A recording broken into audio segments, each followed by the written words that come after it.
নমস্কাৰ তোমালোক সকলোকে লেছ বছৰলৈ স্বাগতম জনাইছো আজি আমি এই ভিডিঅ'টোত সদ্য সমাপ্ত বৰপেটা জিলাৰ দশম শ্ৰেণী প্ৰি ফাইনেল পৰীক্ষাৰ বিজ্ঞানৰ প্ৰশ্নকাকতখন আলোচনা কৰিম তোমালোকৰ জিলাটো যদি ইতিমধ্যে প্ৰি ফাইনেল পৰীক্ষা সম্পন্ন হৈ গৈছে তেন্তে গণিত আৰু বিজ্ঞানৰ প্ৰশ্নকাকত দুখন PDF আকাৰত আমাৰ WhatsApp নম্বৰ 8811069813 প্ৰেৰণ কৰিবা তোমালোকে প্ৰেৰণ কৰা প্ৰশ্নকাকতৰ আলমত মই এনেদৰে সলিউশন ভিডিঅ' বনাব পাৰিম লগতে এই পেপাৰখনৰ PDF লিংক এই ভিডিঅ'টোৰ তলৰ ডেসক্ৰিপচনত মই দি দিম তাৰপৰা তোমালোকে পেপাৰখন ডাউনলোড কৰি ল'ব পাৰিবা এতিয়া মই এই পেপাৰখনত থকা প্ৰথম 45টা MCQ কোৱেশ্চন তোমালোকক সলভ কৰি দিম এতিয়া ইয়াত প্ৰথম কোৱেশ্চনটোত কোৱা হৈছে তলৰ ৰাসায়নিক বিক্ৰিয়াটো কোন প্ৰকাৰৰ হয় ইয়াত আমাৰ ৰাসায়নিক বিক্ৰিয়াটা লিখি দিছে নিশ্চয় দেখিছা আৰু সেই সাপেক্ষে ইয়াত এক নম্বৰত কৈছে অপসৰণ বিক্ৰিয়া দুই নম্বৰত কৈছে সংযোজন বিক্ৰিয়া তিন নম্বৰত কৈছে ৰেডক্স বিক্ৰিয়া চাৰি নম্বৰত কৈছে প্ৰশমন বিক্ৰিয়া সেই সাপেক্ষে ইয়াত ABCD চাৰিটা অপচন দিয়া হৈছে এতিয়া এই ৰাসায়নিক বিক্ৰিয়াটো যদি তোমালোকে ভালকে মন কৰা ইয়াত কি দেখিবা বাৰু ইয়াত এটো এমোনিয়া হয় এমোনিয়াৰ লগত আমি অক্সিজেন যোগ কৰিছো তাৰ ফলত কি উৎপন্ন হৈছে NO উৎপন্ন হৈছে লগতে পানী উৎপন্ন হৈছে এতিয়া এই ৰাসায়নিক বিক্ৰিয়াটোত মই প্ৰথমতে ক'ব পাৰো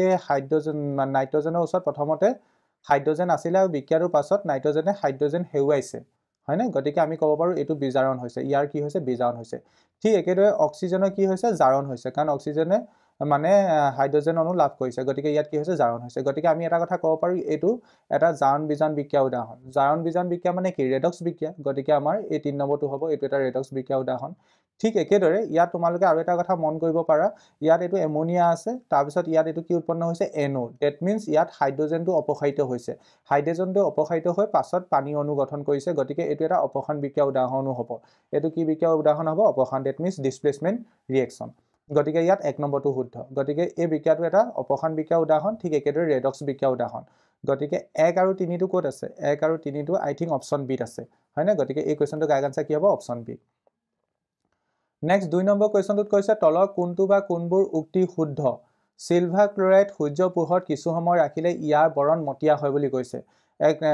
এতিয়া ইয়াৰ সাপেক্ষে ইয়াত আমাৰ লিখি দিছে এক নম্বৰ লিখিছে সিলভাৰ ক্লোৰাইড বিয়োজন ঘটি সিলভাৰ উৎপন্ন হয় দুই নম্বৰ লিখি দিছে সিলভাৰ ক্লোৰাইডৰ ঊৰ্ধ্বপাতন হয় তিন নম্বৰ লিখি দিছে সিলভাৰ ক্লোৰাইড বিজাৰিত হয় আৰু চাৰি নম্বৰ লিখি দিছে সিলভাৰ ক্লোৰাইডৰ জাৰণ হয় এতিয়া সেই সাপেক্ষে আমাৰ ইয়াত অপচন কিটা বনাই দিছে A B C D option কিটা বনাই দিছে ইয়াত কি কোৱা হৈছে চোন সিলভাৰ ক্লোৰাইড মানে AgCl2 সূৰ্য পোহৰত ৰাখিলে আমি যদি সূৰ্য পোহৰত ৰাখো কি হয় Ag + Cl2 লৈ কি হয় বিজাৰিত হয় মানে আমি ক'ব পাৰো সিলভাৰ ক্লোৰাইডৰ বিয়োজন ঘটে মানে সিলভাৰ ক্লোৰাইডৰ বিয়োজন ঘটি সিলভাৰ উৎপন্ন হয় গতিকে আমাৰ এক নম্বৰটো শুদ্ধ হ'ব এক নম্বৰটো শুদ্ধ হ'ব দুই নম্বৰটো কৈছে সিলভাৰ ক্লোৰাইডৰ ঊৰ্ধ্বপাতন হয় এটো নহয় সিলভাৰ ক্লোৰাইডৰ ঊৰ্ধ্বপাতন হোৱা নাই ঠিক একেদৰে 3 নম্বৰটোত কৈছে সিলভাৰ ক্লোৰাইড বিজাৰণ হয় সিলভাৰ ক্লোৰাইডৰ বিজাৰণ হোৱা নাই এটো জাৰণ বিজাৰণ বিক্ৰিয়া উদাহৰণ নহয় ঠিক একেদৰে ইয়াত কৈছে সিলভাৰ ক্লোৰাইড জাৰণ হয় এটো নহয় কাৰণ এটো এটা জাৰণ বিজাৰণ বিক্ৰিয়া উদাহৰণ নহয় মই বিক্ৰিয়াটো পুনৰবাৰ লিখি দিছো ইয়াত কি উৎপন্ন হয় সিলভাৰ ক্লোৰাইডৰ পৰা সিলভাৰ আৰু ক্লোৰিন উৎপন্ন হয় হয়নে নহয় গতিকে এটো বিয়োজন বিক্ৰিয়া উদাহৰণ হ'ব আৰু এটো সূৰ্য পোহৰৰ উপস্থিতিত হয়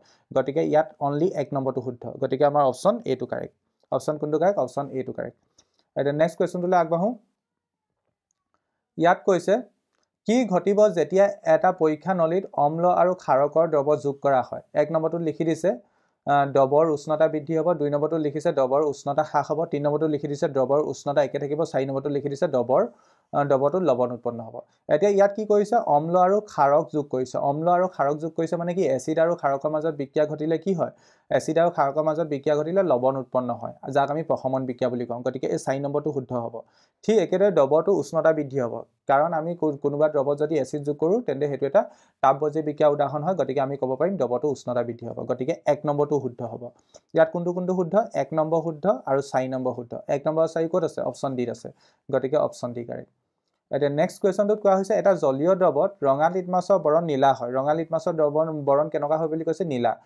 তলত কোনটো দ্ৰৱ অতিৰিক্তভাৱে দ্ৰৱটোৰ লগত মিহলালে লিটমাছৰ বৰণ সলনি হ'ব এক নম্বৰত কৈছে বেকিং পাউডাৰ দুই নম্বৰত কৈছে হিকিলিত চূণ তিন নম্বৰত কৈছে এমোনিয়াম হাইড্ৰক্সাইডৰ দ্ৰৱ চাৰি নম্বৰত কৈছে হাইড্ৰক্লোৰিক এসিড যিহেতু আমাৰ ইয়াত কোৱা হৈছে তলৰ কোনটো দ্ৰৱ অতিৰিক্তভাৱে দ্ৰৱটোৰ লগত মিহলালে লিটমাছৰ বৰণ সলনি হ'ব ঠিক আছে ৰঙা লিটমাছ নীলা হ'ল এতিয়া নীলা লিটমাছ সলনি কৰিব হলে আমি তাত কি যোগ কৰিব লাগিব এসিড যোগ কৰিব লাগিব গতিকে এই কোৱেশ্চনটো কাৰেক্ট আনসাৰ কি হ'ব অপচন ডি নেক্সট 5 নম্বৰ কোৱেশ্চনটোত কোৱা হৈছে তলৰ কোনটো লৱণত স্ফটিকাবদ্ধ জল নাথাকে স্ফটিকাবদ্ধ জল মানে কি ধৰিলা মই লিখিছো ধৰিলা CuSO4.5H2 এনেকে যে পানী অণু লগ লাগি থাকে হেতুকে আমি স্ফটিকাবদ্ধ জল বুলি ক'ব পাৰো এনেকে ইয়াত কাৰ লগত আমাৰ পানী অণু লগ লাগি নাথাকে হেতু কৈছে বেকিং সোডাত আমাৰ পানী অণু নাথাকে কপাৰ সালফেটৰ লগত পানী অণু থাকে কাপুদা সোডাটো পানী অণু থাকে জিপসামতো পানী অণু থাকে গতিকে এই কোৱেশ্চনটো কাৰেক্ট আনসাৰ কি হ'ব অপচন বি 6 নম্বৰ কুৱেশ্যনটোত এতিয়া কি কোৱা হৈছে চোৱা স্তম্ভ 1 দিছে আৰু স্তম্ভ 2 দিছে মিলাব লাগে এটা ব্লিচিং পাউডাৰ কাৰ লগত মিলিব ব্লিচিং পাউডাৰ আমি বিৰঞ্জিত কৰিবলৈ ব্যৱহাৰ কৰোঁ গতিকে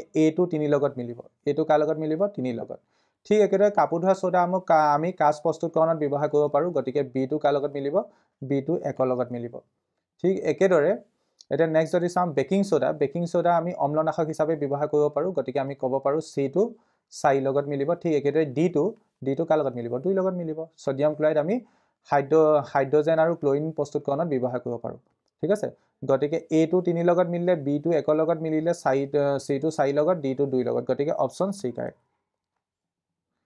নেক্সট কুৱেশ্যনটোত কোৱা হৈছে বিভিন্ন প্ৰক্ৰিয়া দ্বাৰা ধাতু শোধন কৰা হয় আমি নিশ্চয় ধাতু আৰু অধাতু চেপ্টাৰটোত পঢ়ি আহিছো এইটো কথা বিভিন্ন প্ৰক্ৰিয়া দ্বাৰা আমি কি কৰিব পাৰোঁ ধাতু শোধন কৰিব পাৰোঁ তলৰ কোনবোৰ ধাতু বিদ্যুৎ বিশ্লেষণ পদ্ধতি দ্বাৰা শোধন কৰা হয় এতিয়া ইয়াত আমাৰ কেইটামান ধাতু লিখি দিছে AU CU সোডিয়াম আৰু পটাছিয়াম ইয়াৰ ভিতৰত কোনকেইটা আমাৰ বিদ্যুৎ বিশ্লেষণ পদ্ধতি দ্বাৰা আমি শোধন কৰিব পাৰোঁ সেইটো কথা আমি ক'ব লাগে এতিয়া ইয়াত চাচোন সোডিয়াম আৰু পটাছিয়াম আমাৰ অতি সক্ৰিয় ধাতু হয় গতিকে ইহঁতক আমি বিদ্যুৎ বিশ্লেষণৰ দ্বাৰা শোধন কৰিব নোৱাৰো ইয়াৰ ভিতৰত আমাৰ AU আৰু CU ঠিক আছে সিলভাৰ আৰু কপাৰ এইকেইটাক আমি বিদ্যুৎ বিশ্লেষণ পদ্ধতি দ্বাৰা শোধন কৰিব পাৰোঁ গতিকে এটো আৰু এটো কাৰেক্ট হ'ব 1 আৰু 2 থকা অপচন কোনটো আছে অপচন A গতিকে এই কোৱেশ্যনটো কাৰেক্ট আনসাৰ কি হ'ব অপচন A হ'ব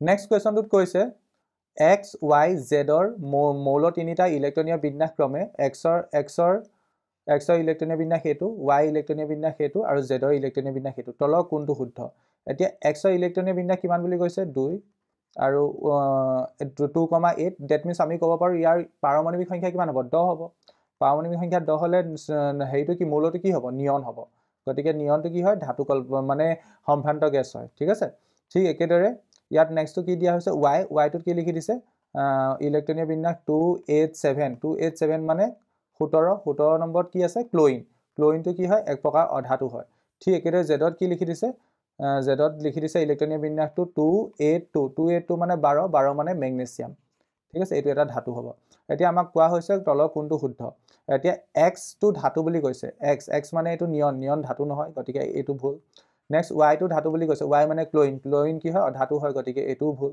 নেক্সটত কৈছে z অধাতু z কি হয় মেগনেছিয়াম এবিধ ধাতু হয় গতিকে c টো ভুল হ'ব ঠিক একেদৰে d টোত কৈছে y অধাতু আৰু z ধাতু y টো আমাৰ অধাতু নি y টো ক্লোৰিন yes অধাতু আৰু z মানে মেগনেছিয়াম ধাতু গতিকে আমাৰ অপচন ডি টো কাৰেক্ট এই কোৱেশ্যনটো কাৰেক্ট আনসাৰ কি হ'ব অপচন ডি 9 নম্বৰ কুৱেশ্যনটোত কি কৈছে চোৱা তলৰ ৰাসায়নিক বিক্ৰিয়াটোত ক্ষাৰকীয় CH4 CH2 plus KMNO4 goes to CH3COOS ভূমিকা হল মানে এটো KMNO4 that means এটো পটাছিয়াম পাৰমাঙ্গানেট দিয়া হৈছে এই বিক্ৰিয়াটোত পটাছিয়াম পাৰমাঙ্গানেটে কি হিচাপে কাৰ্য কৰে তোমাক হেতু সুধিবলৈ চেষ্টা কৰিছে এজ এ বিজাৰক পদাৰ্থ হিচাপে কাৰ্য কৰে নে জাৰক পদাৰ্থ হিচাপে কাৰ্য কৰে নে অনুঘটক হিচাপে কাৰ্য কৰে নে নিউধক হিচাপে কাৰ্য কৰে এই বিক্ৰিয়াটোত পটাছিয়াম পাৰমাঙ্গানেটে জাৰক পদাৰ্থ হিচাপে কাৰ্য কৰে গতিকে এই কোৱেশ্যনটো কাৰেক্ট আনসাৰ কি হ'ব অপচন বি নেক্সট কুৱেশ্যনটোত কৈছে তলৰ কোনটো যৌগত OH কাৰ্যকৰীমূলক থাকিব এতিয়া প্ৰথম অপচনত কি দিয়া হৈছে বিউটানন মানে কি হয় কিটন হলে ইয়াত OH কেনেকৈ থাকিব নাথাকে OH মানে এলকহল হ'ব লাগিব এটো বিউটানল মানে কি হয় এটো এলকহল হয় ঠিক আছে বিউটানল মানে এলকহল গতিকে ইয়াত OH কাৰ্যকৰীমূলক থাকিব গতিকে অপচন বি কাৰেক্ট হ'ব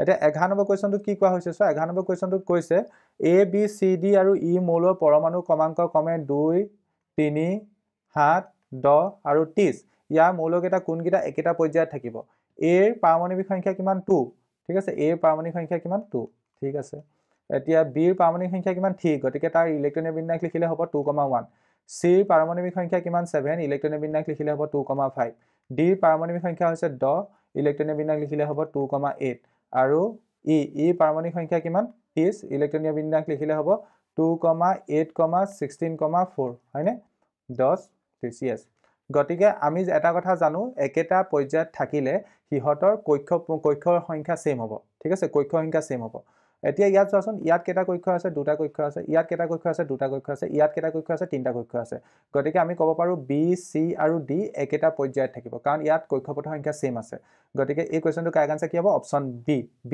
C D একেটা পৰ্যায়ত থাকিব এটা নেক্সট কুৱেশ্যনটোত কৈছে মানুহৰ পাচন নলীৰ ক্ষেত্ৰত তলৰ কোনটো ক্ৰম শুদ্ধ এই কুৱেশ্যনটো ৰিপিটেড কুৱেশ্যন হয় এই ক্ৰমটো তোমালোকে মনত ৰাখিবা প্ৰথম আহিব মুখ তাৰপা গ্ৰাহ নলী তাৰপা পাকস্থলী তাৰপা ক্ষুদান্ত তাৰপা বৃহদান্ত এই কুৱেশ্যনটো কাৰেক্ট আনসাৰ কি অপচন ডি নেক্সট কুৱেশ্যনটোত কৈছে বৃক্কৰ পৰিস্ৰাৱক এককবোৰক কি বুলি কোৱা হয় বৃত্ত পৰিস্ৰাৱক এককবোৰক নেফ্ৰন বুলি কয় অপচন ডি কাৰেক্ট নেক্সট কুৱেশ্যনটোত কোৱা হৈছে সাইনেপ্সৰ মাজেৰে ৰাসায়নিক সংকেত পৰিবাহিত হয়। এত কোৱা হৈছে এটা স্নায়ুকোষৰ ডেনড্ৰাইটৰ পৰা আন এটা স্নায়ুকোষৰ একচনলৈ।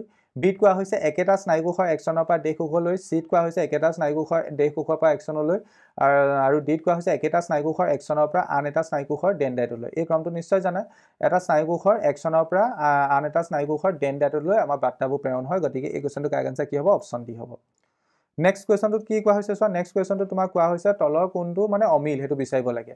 এতিয়া এডিনেলিন গ্ৰন্থিয়ে কি কৰে? এডিনেলিন হৰমন নিঃসৰণ কৰে। ইয়াত কৈছে পিটুইটাৰী এডিনেলিন হৰমন পিটুইটাৰী গ্ৰন্থিয়ে নিঃসৰণ কৰে বুলি কৈছে। এইটো ভুল, কাৰণ এডিনেলিন হৰমন আমাৰ এডিনেলিন গ্ৰন্থিয়ে নিঃসৰণ কৰে। গতিকে এই কুৱেশ্যনটোত আমাৰ প্ৰথমটোৱে ভুল। ঠিক আছে, পিটুইটাৰী গ্ৰন্থিয়ে দেহ বৰ্ধনকাৰী হৰমন নিঃসৰণ কৰে। ইয়াত শুক্ৰাশয়ে টেষ্টষ্টেৰন নিঃসৰণ কৰে বুলি কৈছে, এইটো শুদ্ধ।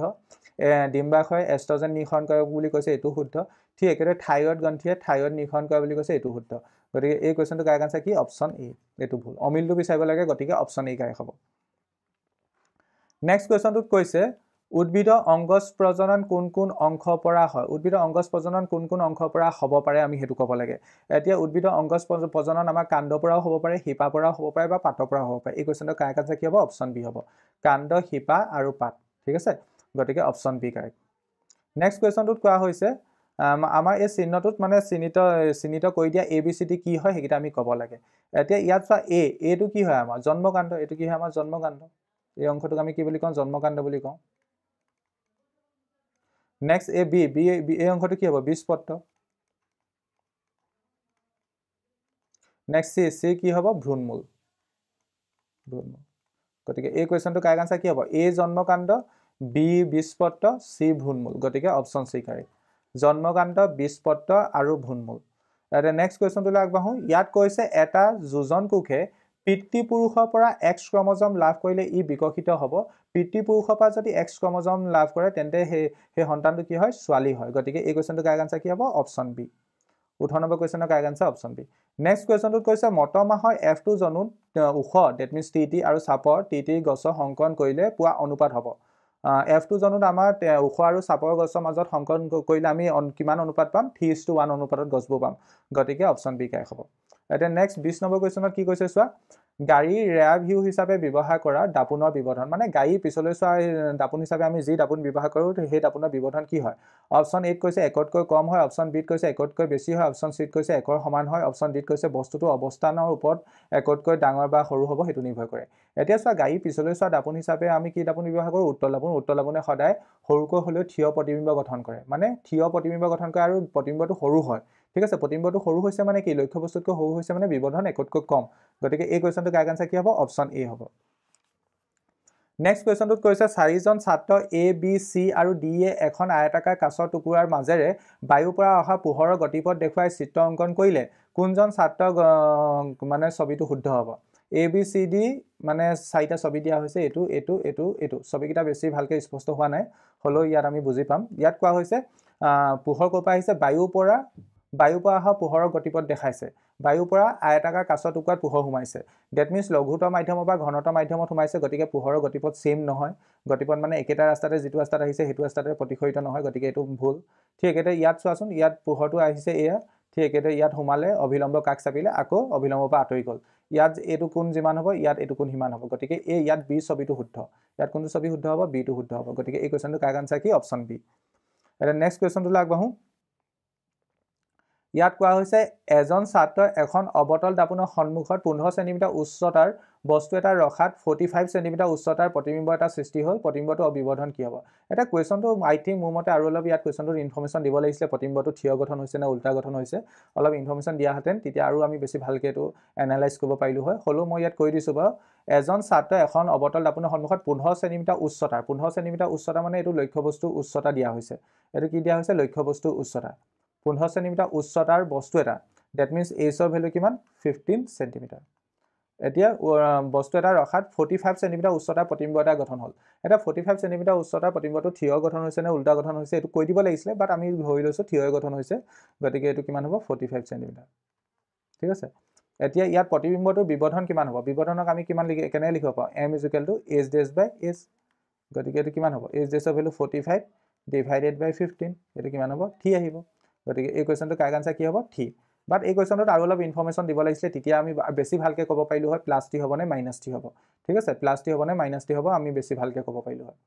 এতিয়া নেক্সট 23 নম্বৰ কুৱেশ্যনত কি কোৱা হৈছে চোৱা, ইয়াতো আমাৰ ছবি এটা দিছে, তলৰ চিত্ৰটোত প্ৰিজমৰ মাজে পোহৰৰ বিশ্বৰণ দেখুওৱা হৈছে। এতিয়া এই মানে কিৰণটোক এক্স বুলি কৈছোঁ, এই কিৰণটোক ৱাই বুলি কৈছোঁ, এই কিৰণটোক জেড বুলি কৈছোঁ। এক্স ৱাই জেডৰ ৰংবোৰ কি হ'ব আমি ক'ব লাগে। এতিয়া আমি এটা ক্ৰম জানো, সেইটো ক্ৰমটো হৈছে ভিবগিয়ৰ। ভিবগিয়ৰ। তেন্তে এটা কথা ঠিক, প্ৰথম এই তলৰটো কি হ'ব, তলৰটো কি হ'ব, এইটো ভি মানে ভায়লেট, ভায়লেট মানে বেঙুনীয়া, এইটো কি হ'ব বেঙুনীয়া, প্ৰথমটো কি হয় বেঙুনীয়া। ঠিক একেদৰে জেড, জেড মানে লাষ্টটো কি হ'ব ৰেড, ৰেড মানে ৰঙা। ঠিক আছে, গতিকে সেইমতে চোৱা প্ৰথমটো বেঙুনীয়া লাষ্টটো ৰঙা, সেইমতে অপশ্যন কোনটো আছে, অপশ্যন বি আছে। গতিকে এই কুৱেশ্যনটো কাৰেক্ট আনসাৰ কি হ'ব, অপশ্যন বি হ'ব। এতিয়া নেক্সট 24 নম্বৰ কুৱেশ্যনত কৈছে এজন মানুহে দূৰলৈকে স্পষ্টকৈ দেখা নাপায়, তেওঁ এই বিকাৰৰ সংশোধনৰ বাবে কিমান ক্ষমতাৰ লেন্স ব্যৱহাৰ কৰিব লাগিব। এতিয়া আমি ক্ষমতা উলিয়াবৰ কাৰণে আমি কি ইউজ কৰিম, P is equal to 1/f, এই ফৰ্মুলাটো আমি ইউজ কৰিব লাগিব। এতিয়া ইয়াত যিহেতু কুৱেশ্যনটো স্পষ্টকৈ কৈছে মানুহজনে দূৰলৈকে স্পষ্টকৈ দেখা নাপায়, স্পষ্টকৈ দেখা নাপায় মানে কি, ওচৰ বস্তু দেখে দূৰ বস্তু নেদেখে। ডেট মিনছ মানুহজনে মায়বীয় বিকাৰত ভুগি আছে। মায়বীয় বিকাৰত ভুগিলে আমি কি ব্যৱহাৰ কৰোঁ, অৱতল লেন্স ব্যৱহাৰ কৰোঁ। ঠিক আছে, অৱতল কি ব্যৱহাৰ কৰোঁ, লেন্স ব্যৱহাৰ কৰোঁ। অৱতল লেন্সৰ ফকাছ দৈৰ্ঘ্য কি হয়, ঋণাত্মক হয়। অৱতল লেন্সৰ ফকাছ দৈৰ্ঘ্য ঋণাত্মক, গতিকে ইয়াত আমাৰ কি কোৱা হৈছে, এই বিকাৰটো সংশোধনৰ বাবে কিমান ক্ষমতাৰ লেন্স ব্যৱহাৰ কৰিব লাগিব। ইয়াত আৰু এটা কুৱেশ্যন মানে ইনফৰমেশ্যন দিয়া হৈছে ইংলিছ ভাৰ্জনটোত, অসমীয়া ভাৰ্জনটোত নিদিলে। A person can not see distinctly object keep being 2 metre. এই 2 মিটাৰটোক আমি এজ এ ফকাছ দৈৰ্ঘ্য কনচিডাৰ কৰিম, বাট এইটো -2 হ'ব, -2 মিটাৰ, কাৰণ এইটো আমি অৱতল লেন্স ব্যৱহাৰ কৰিম যিহেতু। গতিকে এইটো ফৰ্মুলা এইটোৱে লাগিব, P is equal to 1/f, গতিকে এফৰ জেগাত -2 লিখিম, এইটো হ'ব -0.5 ডায়প্টাৰ। ঠিক আছে, গতিকে এই কুৱেশ্যনটো কাৰেক্ট আনসাৰ কি হ'ব, 24টো কাৰেক্ট আনসাৰ অপশ্যন বি হ'ব। ঠিক আছে, কাৰণ ইয়াত দূৰলৈকে স্পষ্টকৈ দেখা নাপায় মানে মায়পিয়াত আমি অৱতল লেন্স ব্যৱহাৰ কৰোঁ। নেক্সট কুৱেশ্যনটোত কৈছে ৰোধকতা কেতিয়া সলনি নহয়। ৰোধকতা আমাৰ পদাৰ্থটো সলনি কৰিলে ৰোধকতা সলনি হ'ব, উষ্ণতা পৰিৱৰ্তন কৰিলে ৰোধকতা সলনি হ'ব। ঠিক একেদৰে পদাৰ্থ আৰু উষ্ণতা দুয়োটা পৰিৱৰ্তন কৰিলেও ৰোধকতা সলনি হ'ব। ৰোধকৰ আকৃতি পৰিৱৰ্তন কৰিলে আমাৰ ৰোধকতা পৰিৱৰ্তন নহয়। গতিকে এই কুৱেশ্যনটো কাৰেক্ট আনসাৰ কি, অপশ্যন চি। এতিয়া নেক্সট 26 নম্বৰ কুৱেশ্যনটোত কি কৰিব কৈছে, বৰ্তনী দুইমুৰ মাজৰ ৰোধ উলিয়াব কৈছে। ইয়াত প্ৰথমতে এটো আৰু এটো আমাৰ কিহত আছে, সমান্তৰাল সজ্জাত আছে। ঠিক একেদৰে এটো আৰু এটো আমাৰ শ্ৰেণীবদ্ধ সজ্জাত আছে। গতিকে এই দুটাৰ আমাৰ সমতুল্য ৰোধ কিমান হ'ব, এই দুটাৰ সমতুল্য ৰোধ উলিয়াবৰ কাৰণে এই দুটাৰ আমি সমতুল্য ৰোধটো r' বুলি ধৰিছোঁ। গতিকে 1/r' ইকুৱেল টু কি লিখিব লাগিব, 1/2 + 1/3 লিখিব লাগিব, কাৰণ এইকেইটা সমান্তৰাল সজ্জাত আছে। গতিকে এইটো হ'ব 1/r' ইকুৱেল টু এলচিএম আহিব 6, ওপৰত আহিব 3 + 2। ডেট মিনছ r' ভেলু আমি কিমান পাম, r' ভেলু পাম 6/5 ওম। ঠিক আছে, ডেট মিনছ আমি ক'ব পাৰোঁ এই দুটাৰ সমতুল্য ৰোধ কিমান হ'ব, 6/5 ওম হ'ব। ঠিক একেদৰে এইটো আৰু এইটো আমাৰ শ্ৰেণীবদ্ধ সজ্জাত আছে, শ্ৰেণীবদ্ধ সজ্জাত থাকিলে এইকেইটাৰ সমতুল্য ৰোধটো কিমান হ'ব, 6 ওম হ'ব। এই দুটাৰ সমতুল্য ৰোধ কিমান হ'ব, 6 ওম হ'ব। গতিকে আমাৰ ছবিটো এনেকুৱা ধৰণৰ হৈ যাব, ইয়াৰ এই দুটাৰ সমতুল্য ৰোধটো, এই দুটাৰ সমতুল্য ৰোধ কিমান পালোঁ, 6/5 ওম, 6/5 ওম। বেলেগ এটা ৰোধত লগালোঁ লৈ ছাপোজ, আৰু তলৰকেইটাৰ সমতুল্য ৰোধ কিমান পালোঁ, 6 ওম পালোঁ। গতিকে এইকেইটা আমাৰ কিহত আছে এইকেইটা সমান্তৰাল সজ্জাত আছে। গতিকে এই দুটাৰ মুঠ ৰোধটো r বুলি ধৰিছোঁ। গতিকে 1/r ইকুৱেল টু কি হ'ব, 1/6 প্লাছ 1/6/5। গতিকে এইটো হ'ব 1/r ইকুৱেল টু 1/6 প্লাছ 5/6। গতিকে এইটো হ'ব 1/r ইকুৱেল টু 6/6। ঠিক আছে, গতিকে এইটো পাম, r ৰ ভেলু পাম 1 ওম। গতিকে মুঠ ৰোধটো কিমান হ'ব, 1 ওম, অপশ্যন বি কাৰেক্ট। এতিয়া নেক্সট 27 নম্বৰ কুৱেশ্যনত কি কৈছে চোৱা, 27 নম্বৰ কুৱেশ্যনত কৈছে বিদ্যুৎ চুম্বক কি। বিদ্যুৎ চুম্বক হ'ল 1 নম্বৰত কৈছে লোৰ এডাল চুম্বক, 2 নম্বৰত কৈছে তামৰ এডাল চুম্বক, 3 নম্বৰত কৈছে তীখা এডাল চুম্বক, 4 নম্বৰত কৈছে বিদ্যুৎ প্ৰবাহিত কুণ্ডলীয়ে সৃষ্টি কৰা চুম্বক। কোনটো কাৰেক্ট হ'ব, তেন্তে অপশ্যন ডি কাৰেক্ট হ'ব। বিদ্যুৎ প্ৰবাহিত কুণ্ডলীয়ে সৃষ্টি কৰা চুম্বকক আমি বিদ্যুৎ চুম্বক বুলি ক'ব পাৰোঁ। এতিয়া 28 নম্বৰ কুৱেশ্যনত কৈছে তলৰ কোনটো সঁজুলিয়ে যান্ত্ৰিক শক্তিক বৈদ্যুতিক শক্তিলৈ ৰূপান্তৰ কৰে। যান্ত্ৰিক শক্তিক আমাৰ বৈদ্যুতিক শক্তিলৈ কোনে ৰূপান্তৰ কৰে, জেনেৰেটৰ, বৈদ্যুতিক জেনেৰেটৰ। গতিকে এই কুৱেশ্যনটো কাৰেক্ট আনসাৰ কি হ'ব, অপশ্যন এ। 29 কুৱেশ্যনত কৈছে তলত দিয়া পিৰামিডৰ চিত্ৰটোত বিভিন্ন পৌষ্টিক স্তৰ দেখুওৱা হৈছে, তাৰে কোনটো স্তৰত আটাইতকৈ বেছি শক্তি থাকিব। আমাৰ তলৰ স্তৰটোত আটাইতকৈ বেছি শক্তি থাকিব। গতিকে এই কুৱেশ্যনটো কাৰেক্ট আনসাৰ কি হ'ব, অপশ্যন ডি। বাট ইয়াত ইংলিছ ভাৰ্জনটোত কি লিখি দিয়া হৈছে চোৱা, in a given figure the various topic levels R shown in pyramid at which topic level is minimum energy available ইয়াত ইংলিশ ভাৰ্জনটোত মিনিমাম দিলে অসমীয়া ভাৰ্জনটোত ম্যাক্সিমাম দিলে বাট তেন্তে আমি যদি ইংলিশ ভাৰ্জনৰ মতে কোৱেশ্চনটো আনসাৰ কৰিবলৈ যাওঁ মিনিমাম কৈ থাকিব T1 ইংলিশ ভাৰ্জনটো মতে পঢ়িলে কোৱেশ্চনটো কাৰেক্ট আনসাৰ হ'ব A আৰু আসামিজ ভাৰ্জনটো মতে কোৱেশ্চনটো কাৰেক্ট আনসাৰ হ'ব D এতিয়া নেক্সট 30 নম্বৰটোত কৈছে তলৰ কোনটো শক্তি ব্যৱহাৰ কৰি জলবিদ্যুৎ প্ৰকল্পত বিদ্যুৎ উৎপাদন কৰা হয় অপচন A জীৱাশ্ম ইন্ধন অপচন B তৰংগ অপচন C বতাহ অপচন D পানীৰ সোঁত এটা এই কোৱেশ্চনটো কাৰেক্ট আনসাৰ কি হ'ব পানীৰ সোঁত আমি পানীৰ সোঁত ব্যৱহাৰ কৰি জলবিদ্যুৎ প্ৰকল্পত বিদ্যুৎ শক্তি উৎপাদন কৰো এটা বাকি কোৱেশ্চনখিনি আমাৰ 31 পৰা 45 লৈকে আমি এখিনি কোৱেশ্চন আমাক কি দিছে এছাৰছন ৰিজনিং টাইপৰ কোৱেশ্চন দিছে এটা এছাৰছন ৰিজনিং টাইপৰ কোৱেশ্চনৰ প্ৰথম অপচনটোত কি হ'ব উক্তি A আৰু কাৰণ R দুইটাই শুদ্ধ আৰু R হৈছে A সঠিক ব্যাখ্যা দুই নম্বৰটোত হ'ব উক্তি A আৰু কাৰণ R দুইটাই সত্য কিন্তু R A সঠিক ব্যাখ্যা নহয় তিন নম্বৰটোত হ'ব উক্তি A সত্য আৰু কিন্তু কাৰণ R অসত্য দুই নম্বৰত হ'ব A অসত্য কাৰণ R সত্য গতিকে এইকেইটা মনত ৰাখি লবা A B C D এইকেইটা অপচন আৰু হেমতে এতিয়া আমি 31 ৰ পৰা 45 লৈকে কোৱেশ্চনখিনি কৰিব লাগিব এতিয়া ইয়াত উক্তিটোত কৈছে এটা সন্তুলিত ৰাসায়নিক সমীকৰণত বিক্ৰিয়কৰ মুঠ ভৰ আৰু বিক্ৰিয়াজাত মুঠ ভৰৰ সমান হয় এটো একদম কাৰেক্ট কথা হয় নে নহয় হয় ভৰৰ নিত্যতা বিধিমতে এটো হয় নেক্সটত কৈছে কাৰণটোত কৈছে ৰাসায়নিক পৰিৱৰ্তনত ভৰৰ সৃষ্টি বা বিনাশ হ'ব নোৱাৰে এটোকে আমি নিত্যতা বিধি বুলি কওঁ এটো সত্য গতিকে আমি ক'ব পাৰিম ইয়াত কাৰণটোৱে উক্তিটো সঠিক ব্যাখ্যা কৰিছে নে না কৰা কৈছে গতিকে R এৰ সঠিক ব্যাখ্যা হয় গতিকে ইয়াত কোনটো অপচন কাৰেক্ট হ'ব অপচন A কাৰেক্ট হ'ব উক্তি আৰু কাৰণ দুটাই শুদ্ধ আৰু কাৰণটো হৈছে উক্তিৰ সঠিক ব্যাখ্যা নেক্সট 32 নম্বৰ কোৱেশ্চনত এতিয়া কি কোৱা হৈছে চোৱা ইয়াত কৈছে গ্লুকোজ আৰু এলকহলৰ জলীয় দ্ৰৱই আম্লিক ধৰ্ম নেদেখুৱায় এটো সঁচা কথা কাৰণ গ্লুকোজ আৰু এলকহলৰ জলীয় দ্ৰৱই মানে এলকহলে জলীয় দ্ৰৱত H+ আয়ন উৎপন্ন কৰিব নোৱাৰে যিবোৰ বস্তুৱে জলীয় দ্ৰৱত H+ আয়ন উৎপন্ন কৰে সেইবোৰ আমাৰ আম্লিক ধৰ্ম দেখুৱায় গতিকে এটো সত্য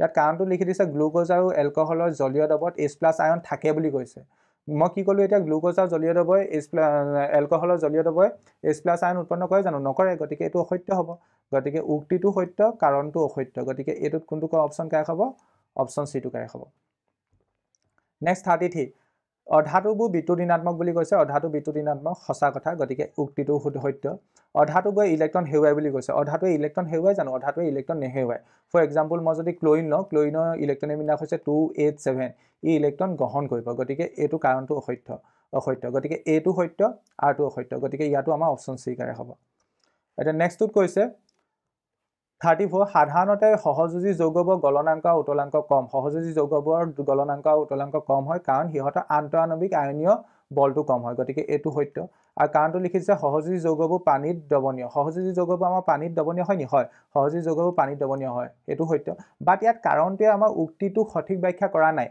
কেলে কৰা নাই চোৱা কাৰণ সাধাৰণতে আমাৰ সহযোজী যৌগবোৰ গলনাঙ্ক উতলাঙ্ক কিয় কম হয় কাৰণ হিহতৰ আন্তঃআণৱিক আকৰ্ষণ বল কম হয় কাৰণ হেতু হ'ব লাগিছিল কিন্তু ইয়াত পানীত দ্ৰৱীভূত হোৱাৰ কথাটো কাৰণত লিখিলে হেতুটো হ'ব নোৱাৰে গতিকে ইয়াত A আৰু R দুইটাই সত্য বাট R টো A ৰ সঠিক ব্যাখ্যা নহয় গতিকে এই কোৱেশ্চনটো কাৰেক্ট আনসাৰ কি হ'ব অপচন B নেক্সট 35 নম্বৰ কোৱেশ্চনত কৈছে সিলিকন এটা ধাতুকল্প একদম সঁচা কথা সিলিকন কি হয় এটা ধাতুকল্প যি ধাতু আৰু অধাতু দুইটা ধৰ্ম প্ৰদৰ্শন কৰে তাকে আমি কি বুলি কওঁ ধাতুকল্প বুলি কওঁ এতিয়া তেন্তে এটো সত্য হ'ল এতিয়া কাৰণটো লিখি দিছে সিলিকনে কেৱল অধাতু ধৰ্ম দেখুৱায় এটো অসত্য হ'ব কাৰণ আমি প্ৰথমতে কৈছো ধাতুকল্প হলে ই ধাতু ধৰ্মও দেখাব অধাতু ধৰ্মও দেখাব গতিকে এটো অসত্য 35 কোনটো অপচন কাৰেক্ট হ'ব অপচন C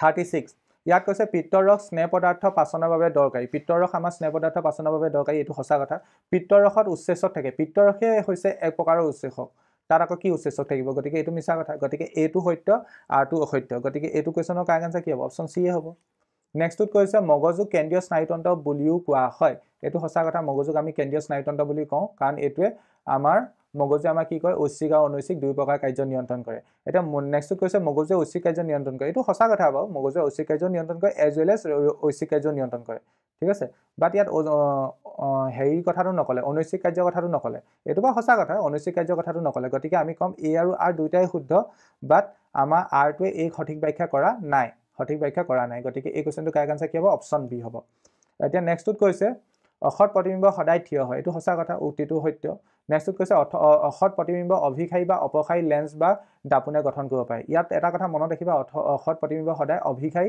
লেন্স বা দাপোনে উৎপন্ন কৰে ইয়াত অপখায়ীও দি দিলে গতিকে এটো অসত্য হ'ব এটো সত্য আৰটো অসত্য গতিকে option C correct next 39 number question ইয়াত কৈছে বিপদ সংকেতবোৰ ৰঙা ৰঙৰ হয় ইয়েস বিপদ সংকেতবোৰ আমাৰ ৰঙা ৰঙৰ হয় কাৰণ ৰঙা ৰঙৰ তৰংগ দৈৰ্ঘ্য বেছি হোৱাৰ বাবে ৰঙা ৰঙৰ বিক্ষেপণ কম হয় এতিয়া নেক্সট কাৰণত কৈছে ৰঙা ৰঙৰ তৰংগ দৈৰ্ঘ্য সৰ্বাধিক, এইটো সঁচা কথা।